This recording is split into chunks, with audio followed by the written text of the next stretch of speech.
which is why I love publicity. It does help you multiply your message. And so with that, I help people from the messaging to the implementation of getting publicity done, reaching the media so that the media can actually feature you, know about you, and connect to you. Welcome to the My Future Business Show, where we get you in front of your best audience and keep you there. Not only are we interviewing the biggest names in business to help you become even more successful, we're inviting you to book your spot on the show to help you grow your business. So at the end of the call, make sure you fill in the interview application form at myfuturebusiness.com/interviews. Hello, and welcome back to the show. My name's Rick Nuske. This is the My Future Business Show, where we get you in front of your best audience and we keep you there. Now, I have to say thank you so very much for your support. I'm receiving some wonderful feedback. It's inspiring, and it's always humbling knowing that the show is making a difference for you. Now, on today's show, I'm spending some time with the wonderful Jill Lublin. Welcome to the show, Jill. Well, thank you. It's a delight to be here. Absolutely. Now, just for context, Jill, I'm going to be sharing that today you're actually a 4 times best-selling author, international speaker, and master publicity strategist. And we're going to be talking about your books and your work as a publicity strategist and how to find your voice and be heard. A lot to go through in such a very short amount of time, and I'm very, very sure we can go very deep on all of these topics. Now, before we do any of that, I'd love to learn where you're calling in from today, Jill. I'm in Northern California in the United States. Fantastic. Is that home? It is home for me, yes. And is it always... It's a lovely place to be. Wonderful. I'd love to learn a little bit more about it. What's one of the landmarks there? Oh, well, by the way, we're the sister city, I think, I'm pretty sure, of Sydney, Australia. So it has that kind of feeling. One of the landmarks is the beautiful Golden Gate Bridge. Of course. Still not sure how they built that. Yeah, no, I'm always amazed by engineers, I have to say, just the things that they can do. It's amazing. Now, I'm wondering also, when you grew up, was that the same location that you were in? No, I actually grew up in Michigan, very cold place, which is why I left. I had enough of that. I did go to university there. And after uni, I went, okay, that's it. I'm out. And enough snow for me. Yeah, absolutely. Now, Jill, could you tell us a little bit about you growing up and what was life like? I besides loving to, at that moment, play in the snow at that time, I was kind of a shy type, believe it or not. I know it's funny because I'm in the world of publicity, and yes. I think it's a little bit of what drove me here, but I was very shy, actually. Although I started young as a teacher, which of course I do now through my virtual publicity course and training all over the world. And it didn't start out that way. I was shy. I was scared. I was insecure, like most little people are. Yes. And yet I had a brother who was mentally ill, so I would teach him, literally like classroom style. And that was kind of fun. And I think it's actually what sparked, if I think about it, my love of teaching. Yeah, that's wonderful feedback. Thank you so very much. We're going to take a deep dive into the core of your work in a moment, but I'd love to learn a little bit more about your background. Do you have any hobbies? What do you like doing? I love nature. Mm-hmm. I love sunsets. I consider myself a bit of a sunset chaser. I have cats, so I love hanging out with them too. They're fun. I love reading. I'm still a reader, yes, actual books. Actual books. Not on Kindle, not on my tablet. I like the touch and feel of books. It's just too, for me, I think it's fun. Yeah, there's some tactile nature to it, isn't there? Yeah. I personally, I like that. And, I can remember where I am. I like my bookmarks I've collected in all kinds of places throughout the years. So I'm just, I do love to read, and I love movies, even more so during this pandemic. I'm almost getting addicted. I'm getting a little concerned about myself, but I do love movies. Absolutely. What type of movies do you love? Do you like the olden days ones, the new ones, adventure? I love all of them. I do love those movies from the 30s. Frank Capra was one of my favorite directors. The dialogue, if you really listen to it, Katharine Hepburn, she was an amazing, totally brave woman, as I think a total what would I call it? Really a front runner, and would still be in front, I might add. Mhm. So, I love those movies, but I also love what can I say, good romantic, the chick flick kind of Oh, stuff. yes, as does my wife. Yeah, they're all wonderful, but I have a wide variety. I love musicals, but more live than Mm. actually in movies. With Audrey Hepburn, when you're talking about a leader, I wonder in those formative years as you were growing up, who did you look to for In my inspiration and as teenagers, you know, for ideas? And as you were growing up, we have somebody around us generally that we look to who helps us become the person we are. honestly, my parents, más o menos, they were wonderful, loving people, but the truth is, I was kind of the adult in the family, which is odd to say, but true. But true. And so I didn't really have parental role models. I kind of had to figure it out myself, which, helped me in a way grow up fast, become very smart, and I was really able. And, obviously it would have been nice to have that kind of role models, but the truth is I kind of had to forge my own path. As I got into high school, I had more of that. Mm. And then for me, Oprah was one that was always a role model. Yeah, fantastic. Yeah, I wonder, given that you had always been the adult in the family per se, from an early age, what sort of daily routine do you have? Did you have to be an early riser, and how has many of the earlier days carried over to what you do now in your daily routine? Hmm. Well, I don't think I was ever an early riser. Not exactly my style, although I did have a period of time recently where I started getting up like 5 in the morning. It was wonderful Hmm. while it lasted. Um, You ran out of coffee, didn't you? so yeah, I'm not exactly an early riser, but I always find I like it when I do it. And I would tell you the habits that held me lifelong is a sense of discipline in terms of focus was good. Patience is excellent. Hmm. Compassion Hmm. is important. And I think I developed a sense of caring. I mean, I had a younger brother that I felt strong with. I had two older siblings, but really I was kind of like the in charge of the house, so to speak. Hmm. So it helped develop a strong sense of responsibility and compassion, and get it done. I know how to get things done. I tend to think and operate fairly quickly. There's a lot of entrepreneurs, business owners, and the likes on the show who'll be listening to those who have walked the path before them, looking for some direction, some ideas, some insights. I'm wondering, do you think it's important to take a time away from business and relax a little bit? Absolutely. Are you kidding? Absolutely. Usually, I mean, pre-pandemic, I had 6 weeks of vacation a year that I planned, meaning nobody paid me for that time off. In fact, one of them, I went to Australia, New Zealand. Now, sometimes what I do as an entrepreneur is I combine a little bit of work, so it's a write-off.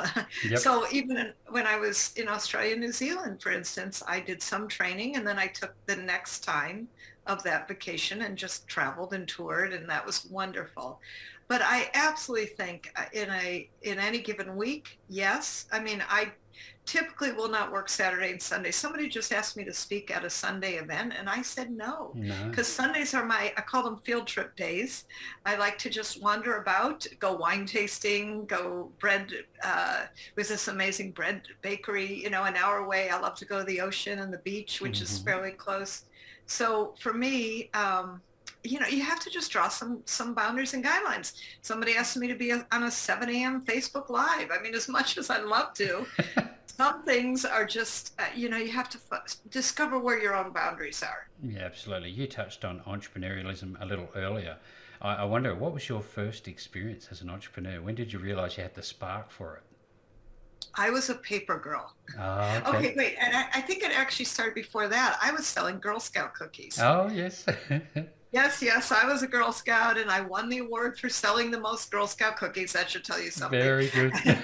And then I became a paper girl, and I remember knocking on someone's door for payment, and they kind of looked at me, and then they looked aside to their wife, and he said, "Oh, the paper boy's here." Now I didn't look like a paper boy. It's Of just that course. in everybody's mind there were only paper boys, not paper girls. Not And anymore. my dad used to drive me from house to house, while I was busy Yeah. delivering. And did you used to chuck them out the window as you're driving along? No, I was better than that. I would walk a I, few houses, get in the car, walk a few more. But I think I've just revealed myself. I did that occasionally when I was really tired after school. yeah, yeah. I'm wondering, you've obviously done very well for yourself, and I'd love to talk a little bit about risk and chance. How important is it to get comfortable with risk and taking a chance on yourself and going for your dreams, do you think? Honestly, I think as an entrepreneur, you better be comfortable with risk, because the truth is you're going to take risks, meaning, life is a bit of a gamble as an entrepreneur, but what the heck? Like, you could always go back and get a job if you actually need to. But the nice thing about being an entrepreneur is in sometimes the risk. And yeah, you got to take some chances and try different programs and try different, for me, it's been mentors and coaches. And then I'm a mentor and coach, of course, for others. But I think it's important to take risks. Mm. And, to me, that's the adventure of life. Guess what? If you're working for someone, you're going to do the same. It's just on their dime and their Yeah, time. yeah, But, absolutely. I figure for the time that you're going to invest, for me, I'd rather do it on behalf of my own profit, as well as sometimes, the chance that I might fail too, but that's okay. That's how we learn. That's how we learn. You talked about earlier, Jill, being slightly shy. Now, you've obviously had to shift your mindset to become the person that you are, to actually be able to expose yourself on large scales like you have been. How hard was that? And are there practical steps that people can go through to improve that? Yeah, it was hard. Okay, so I'll just be straight. It was hard. Mm, I'm a mm, shy person, not anymore, but I was not anymore. And how did that happen?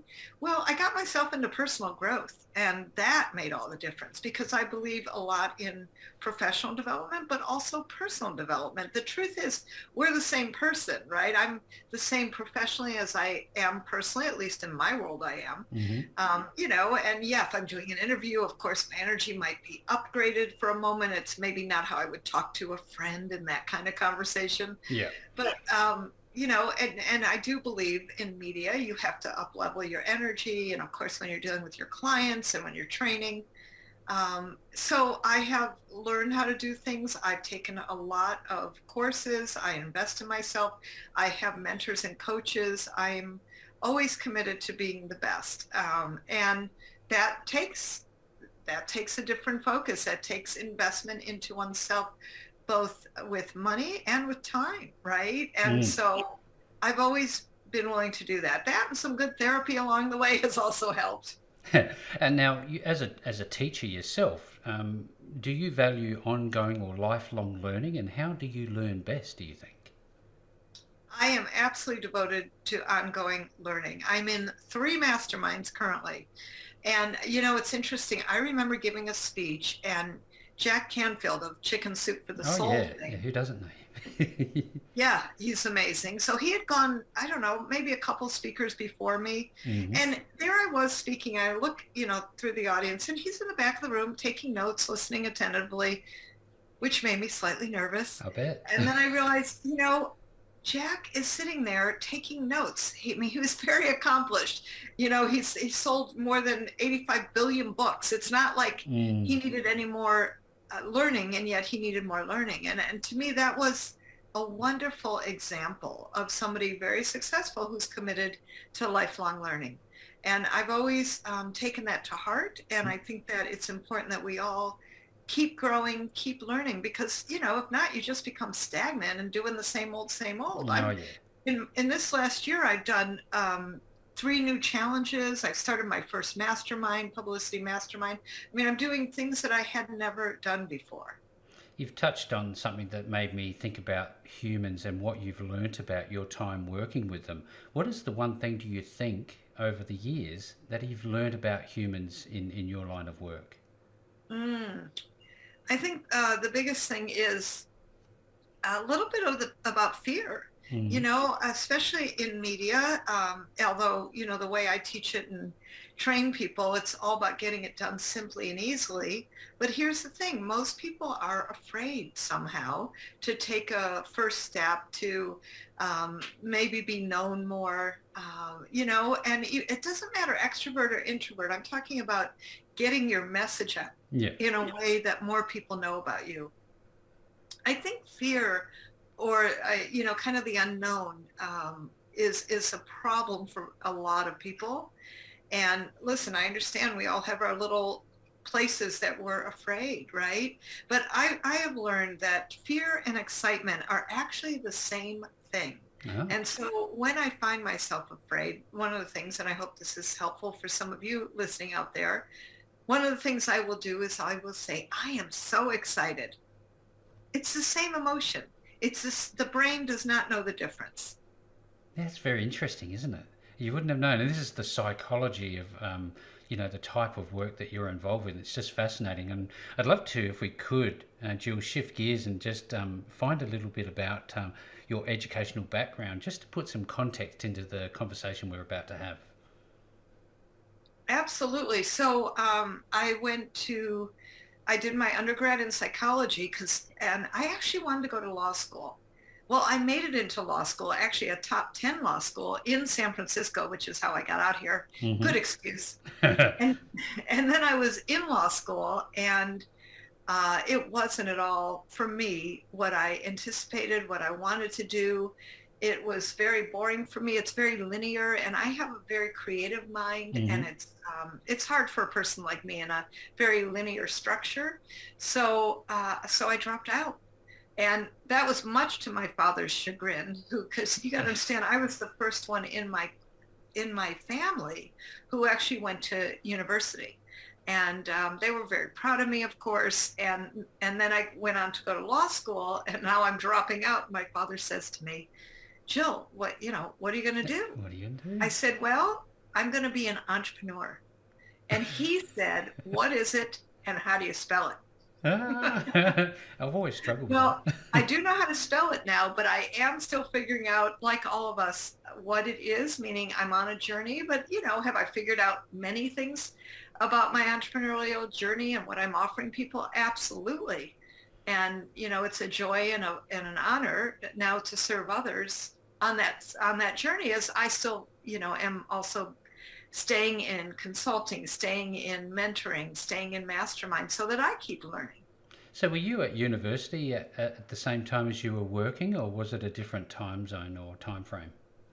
No, I was still, I always had a job, interestingly enough, through university. But what was fascinating in law school, because I was so bored, I didn't like the content. I decided I was going to get a job in the music business, and I worked for some pretty high-level, high-powered music business attorneys who were in charge of groups you would have heard of, like the Grateful Dead and Santana and Mm-hmm. Huey Lewis and the News, and some amazing groups. And so I was very lucky to get involved quickly and into a really good circle fast, because that actually led to my new career, which was promotion and publicity.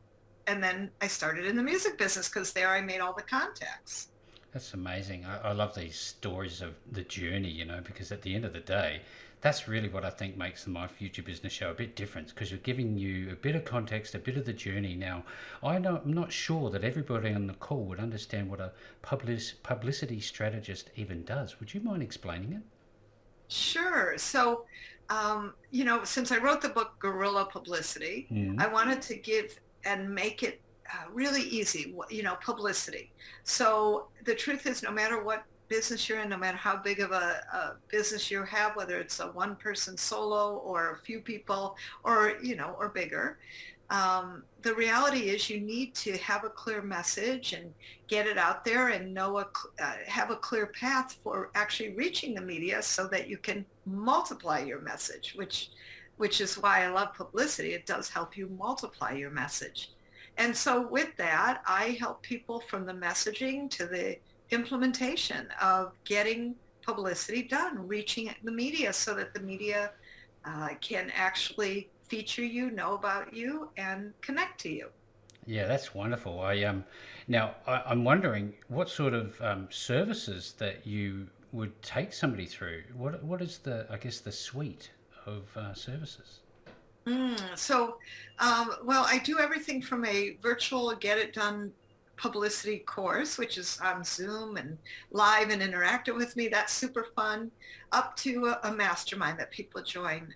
So I have multiple levels of services. I keep it pretty simple though, because one thing I've discovered on in the entrepreneurial journey is just make things simple, Easy Yes, which is my publicity course. It's well priced, it's simple, it's great, it's live with me, easy to do, up to a little bit more of an investment with my 1 year mastermind. And there are some of the same people who end up in both. So I like to be able to provide, different levels for people, Hmm. and then I have a program in between, so to speak. I call Get Your Darn Publicity Done, I and love it's it. more of a group coaching, simple program. So three options, Yep, and it's just simple. just simple. That's what I like. Every day I like a little bit of simple in my life. Now, Jill, Yes. just for the context, you've been involved in national and international media outlets such as Yahoo Finance, Inc., Forbes, News, Fox, CNBC, NBC, every letter of the alphabet I think there possibly is. And if you're on the call and you want to see more about this, you can certainly visit Jill at jilllublin.com, and I'll provide those links later. How is it that you got involved with all of these outlets? How does that come about? Well, obviously, being a PR maven, I know how Mm. to get publicity, which is what I help my clients get. So especially because I have 4 books out, right? Yes, and we're Each going to book. talk about those momentarily. Oh, thank you. But each book provides a unique opportunity to get more publicity, and then I'll get called on because some major news story is happening, and I'll speak about it. But in the journey, and especially like with kindness, the profit of kindness, there's something called World Kindness Day in November. So, we do stories around that.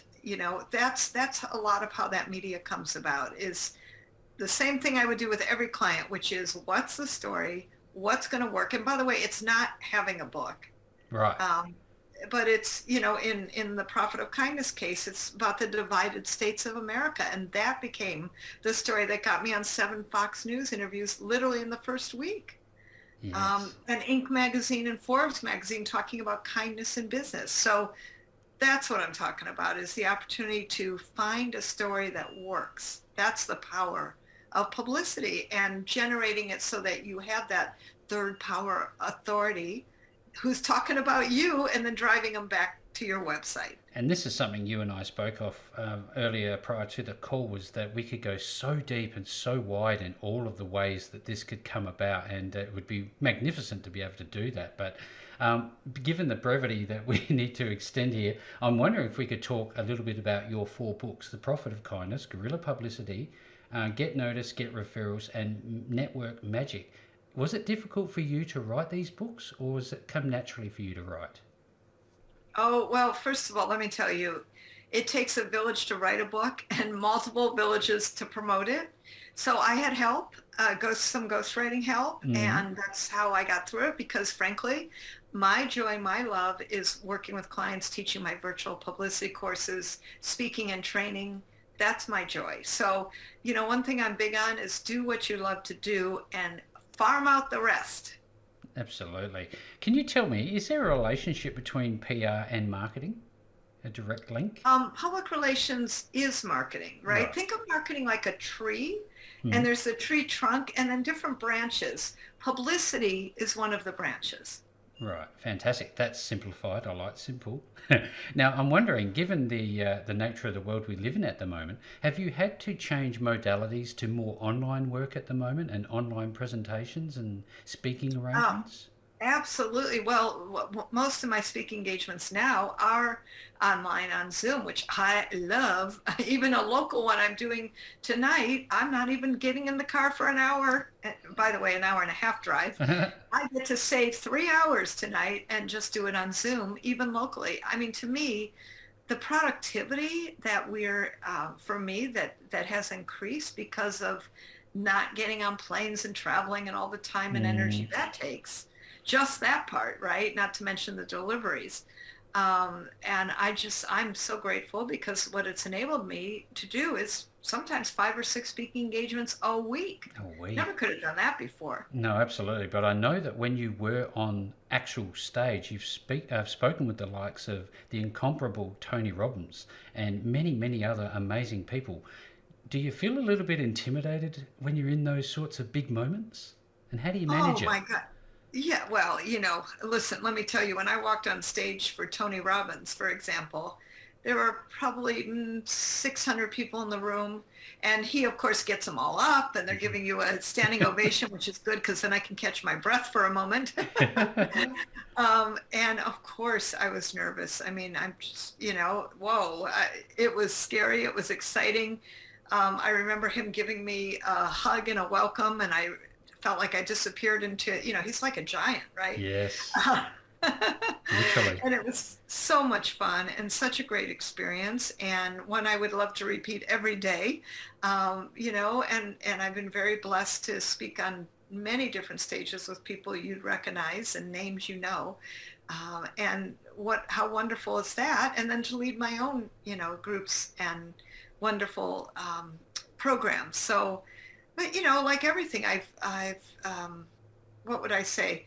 I've been consistent and persistent, and I think that's advice I'd give everyone. I stay in my lane, Yep. and I mean, yes, I have 4 books. They're on slightly different topics, but my main focus is publicity, Mm. including I run an intentional kindness community where we come together and give each other kindness. Well, guess what? If you're a company or a kind person, you're going to have more profits. You're going to have more publicity. Everything ties together.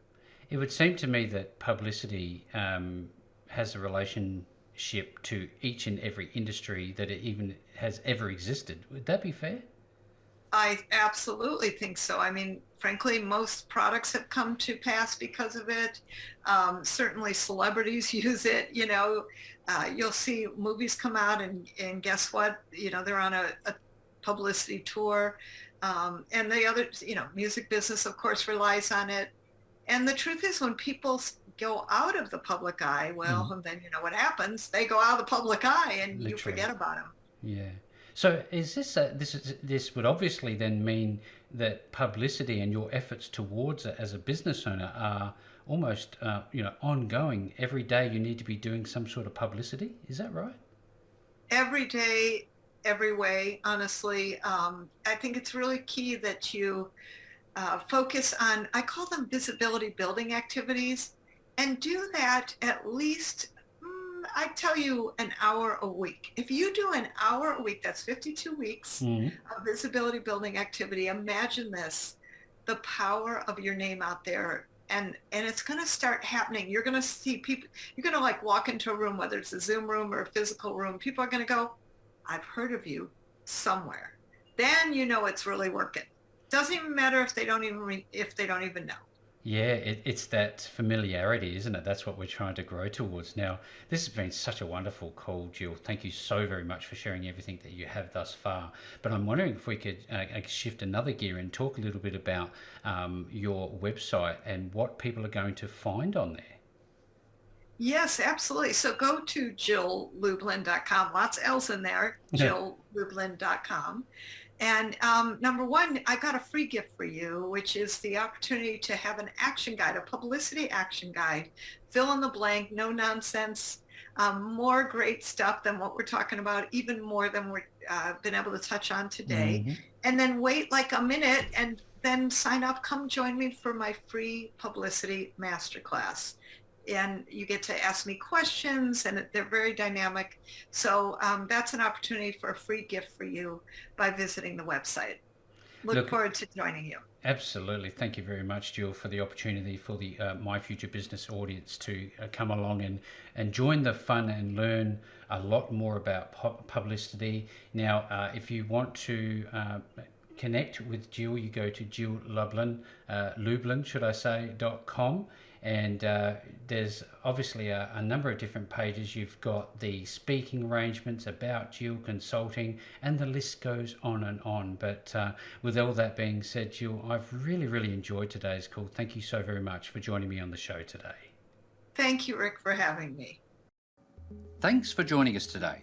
If you enjoyed the call, then make sure to subscribe, leave a comment, share us with your friends, and book your spot on the show at myfuturebusiness.com/interviews. And if you're looking for solutions that will help grow your business, then visit myfuturebusiness.com/shop.